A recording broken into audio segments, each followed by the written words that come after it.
Our Bible word is 1 Corinthians 3 verse 16. Do you not know that you are the temple of God and that the Spirit of God dwells in you? So here's the Apostle Paul. He's writing to the congregation in Corinth, and this was during his third missionary journey. He arrived in Ephesus, and this is where he stayed for a period of about 2 to 3 years. And he heard of trouble of the congregation in Corinth. This was a congregation that proved to be quite troublesome for him. But he heard news from Chloe's people, and also a letter was written to him where people asked for advice. So now he writes to them. But some of the bad news he's received of the congregation is that there's factionalism within Corinth. There are divisions. And if we look at our textual unit, that will be the whole of chapter 3, and that is where Paul explains to the congregation that the apostles, they're not rivals, but they are fellow workers for God. And the two main issues that Paul addresses here is factionalism. We'll look into that more now. But also there's opposition against Paul. There were some in Corinth who didn't like him, and we will look at that now in more detail. Already in the beginning, it's chapter 1, verses 10 to 17, Paul addresses this factionalism. If you go to verse 10, he says there, and he pleads with them that there be no divisions among you, but that you be perfectly joined together. Now what happens here, or what happened, was that there were various factions that developed. Some said, I'm with Apollos. Others said, no, I'm with Paul. Others said, no, I'm with Cephas. In other words, Peter. In other words, says, no, I'm for Christ. And there were divisions. And Paul now is trying to address that and says, no, that's not correct. That's not the Christian way of going about it. We must also understand the role of Apollos and Peter at this time. Apollos was also present in Corinth. If you go read Acts 18 verses 24 to 19 verses 1, and Apollos was an eloquent speaker, and this was something that Paul evidently was not. But Apollos did spend time in Corinth, and he made quite an impression on the people there. And he also played quite a significant role in the life of the Corinthian church. I mean, if you read various passages in 1 Corinthians where Paul makes mention of Apollos. When Paul wrote 1 Corinthians, Apollos returned from Corinth to Ephesus. And here Paul actually encouraged him, go visit the people in Corinth again. But then Apollos said, no, not now. So there was not really tension between Paul and Apollos. It's just that there were some people in Corinth who liked Apollos more than what they liked Paul.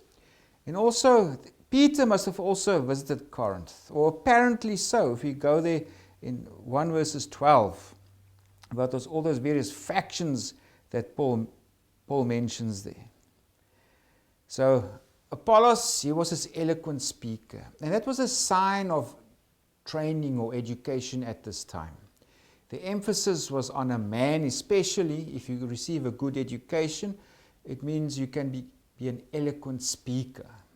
It's not so much reading and writing, it was to speak, be it in a court of law or addressing others in a public assembly.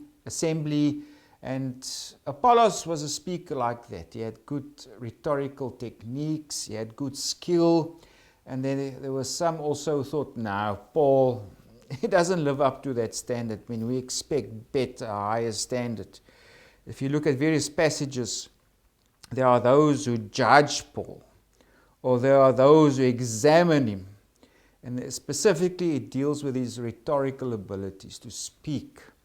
And Paul actually writes in various places about this. If we go to chapter 1, verses 17, Paul writes, for Christ did not send me to baptize, but to preach the gospel, not with wisdom of words, lest the cross of Christ should be made of no effect. So not with wisdom of words, he says there.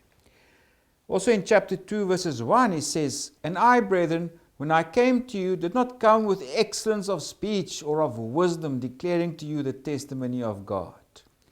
Also in verses 4 to 5, And my speech and my preaching were not with persuasive words of human wisdom, but in demonstration of the Spirit and of power, that your faith should not be in the wisdom of men, but in the power of God.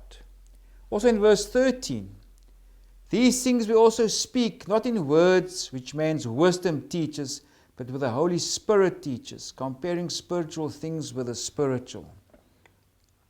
So Paul says, I did not come to give fancy speeches. I came here to bring you the gospel. What's more important is the content of my speech. So not the form of the speech, the way I bring it across. And that's what the people enjoyed about Apollos, being this eloquent and gifted speaker. And Paul actually compares this wise talk or this eloquent talk as he lumps it together with the wisdom of the world, which is actually foolishness to God. If we go to chapter 1, verses 18 to 20, he writes there, for the message of the cross is foolishness to those who are perishing, but to us who are being saved, it is the power of God. For it is written, I will destroy the wisdom of the wise and bring to nothing the understanding of the prudent. Where is the wise? Where is the scribe? Where is the disputer of this age? Has God not made foolish the wisdom of this world? So this enjoyment of eloquent speaking, Paul lumps together with the foolishness of the world that rejects God's message of the cross also, that rejects God's wisdom. So again, remember, for chapter 3, we must look at the two main issues that Paul addresses. It's factionalism, the divisions within Corinth, and also this opposition that Paul experienced to him, especially his ability to speak eloquently or to give fancy speeches. This kind of wisdom is what God will actually bring to naught, because it means nothing. For God, this is foolishness. So now, chapter 3, Paul again brings attention to this folly of their factionalism, of their fighting over Paul or Apollos or even Peter, whatever may be. Because he says if you behave like this, you are carnal. You're actually like children. You're not grown up if you behave like this. Because he says in chapter 3, verse 4, for when one says, I am of Paul, and another, I am of Apollos, are you not carnal? And now Paul focuses on what the apostles are there to do. Their focus must not be on Paul or Apollos. Their focus must be on God. It's God who gives the growth. Like Paul writes there, who then is Paul? And who is Apollos? But ministers through whom you believed as the Lord gave to each other. I planted, Apollos watered, but God gave the increase. So now comes also an important point. So then neither he who plants is anything, neither he who waters, but God who gives the increase. Apollos is not so much the issue. Paul is so not much the issue. It's God. They bring knowledge of God, and it's God who gives knowledge, who brings increase, who brings their spiritual life. Now Paul also emphasizes that we are fellow workers, the apostles. We're not in competition. We are fellow workers for God. It's like he says there in verses 9. For we are God's fellow workers. You are God's field. You are God's building.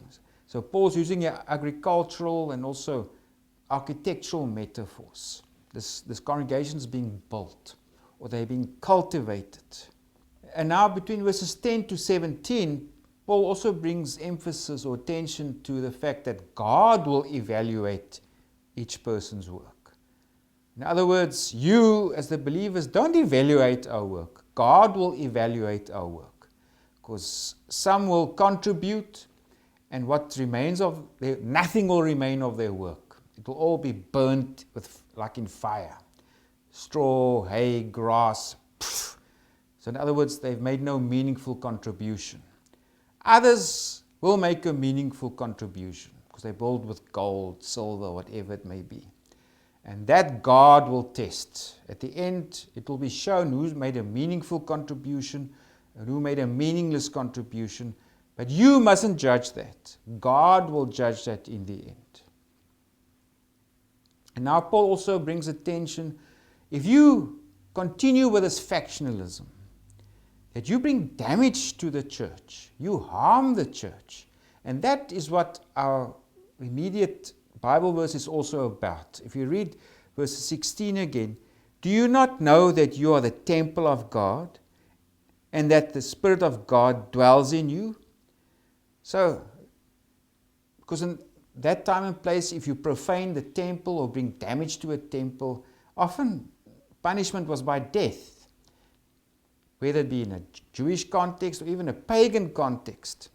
And now he makes the same comparison here. You, the believers, the people, you, the temple of God, and you are bringing damage to the temple by sowing the seeds of division and conflict. And now if you also read in verse 17, if anyone defiles the temple of God, God will destroy him, for the temple of God is holy, which temple you are. So Paul is saying, you are the temple, but you are bringing damage to the temple by your division, your preference for Apollos over me, or this factionalism that you are bringing about. You are harming the temple. And Paul says here, God will punish you. But of course, he also pleads with him. If you go to verses 21, or we can actually go from verse 18, where Paul says, tell them, rather become foolish. In other words, reject this wise and eloquent speaking that you prefer. He says, rather become foolish.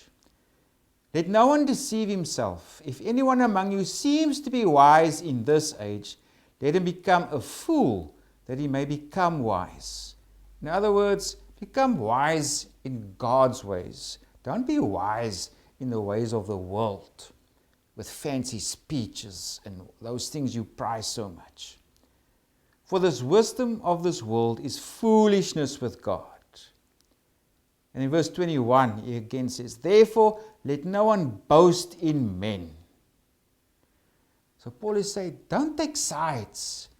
Don't create these factions, these groupies, or these personality cults, we can call it within the church, where the emphasis is on one individual rather than the bigger picture of the church. Therefore, let no one boast in men. Then he goes on in verses 22. Whether Paul or Apollos or Cephas or the world or life or death or things present or things to come, all are yours, and you are Christ's, and Christ is God's. So Paul is telling them here, focus on the bigger picture. Avoid this factionalism. Avoid this nonsense of eloquent speaking you prize so much that also makes you not like me or reject me. That's not the issue. The issue is the gospel, the message of the gospel, not the way it's necessarily brought across. That was your focus must be. And also on God and the work of God that is accomplishing through the apostles. So, Paul is saying, we are fellow workers for God, the apostles. We are not rivals. So see things in the proper and the correct way. And also remove yourself from this factionalism.